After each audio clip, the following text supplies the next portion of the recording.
somewhere deep in the forest, where mosquitoes feel like the rightful owners of the land. One man decides to slightly redesign the landscape. First, the tree. He approaches it calmly, confidently, and explains, "It's time to lie down." The tree agrees, with a loud crack. Then another one, because one tree is a plan, but two? That's already construction. He drags the logs, like there's a blueprint in his head, and judging by his confidence, it's not a simple one.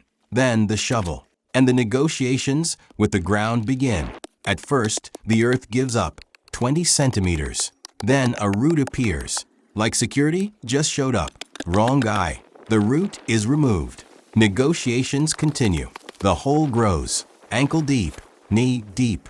Meanwhile, the mosquitoes are having a full buffet. Main course, him. No side dishes. But our guy adapts. He walks over to an anthill, and let's just say, activates natural protection.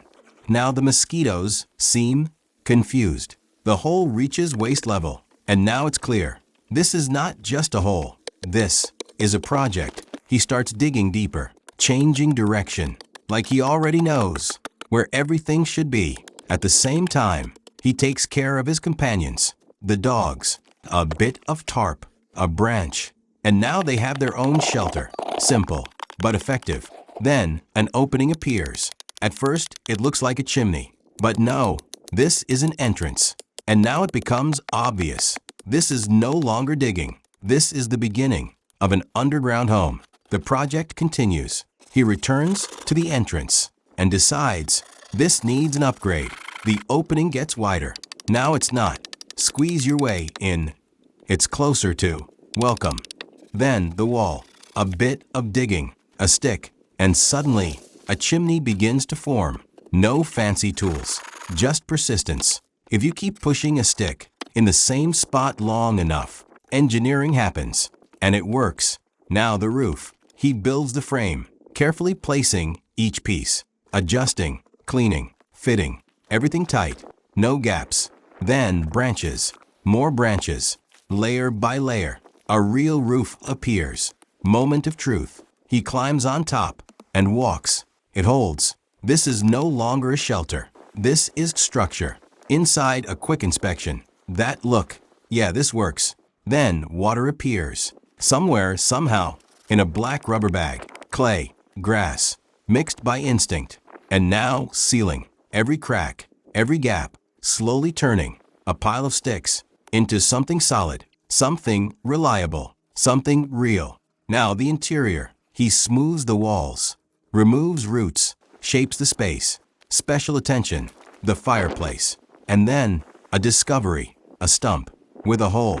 Perfect. It becomes the chimney. Installed, sealed with clay. Simple, smart, brilliant. Next, the door. Thin sticks, carefully tied together. Light, functional. Then green branches, camouflage. Now the entrance blends into the forest.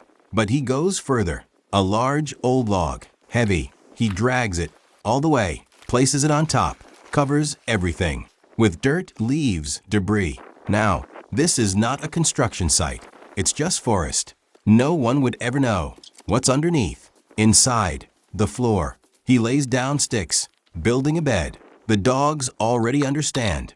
They move in and out with ease. They've done this before. Then, fire, small sticks, careful sparks.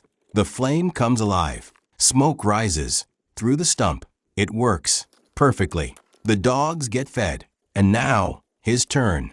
Meat, spices, a cast iron pan, oil, the sound, sizzling, steaks. He flips them. And in that moment, you understand this was all worth it. Fresh greens, cucumbers, tomatoes, a real meal. In the middle of nowhere, he cuts the steak, takes a bite. Silence, fire, food. A man who built all of this himself. Then tea, hot, simple, earned.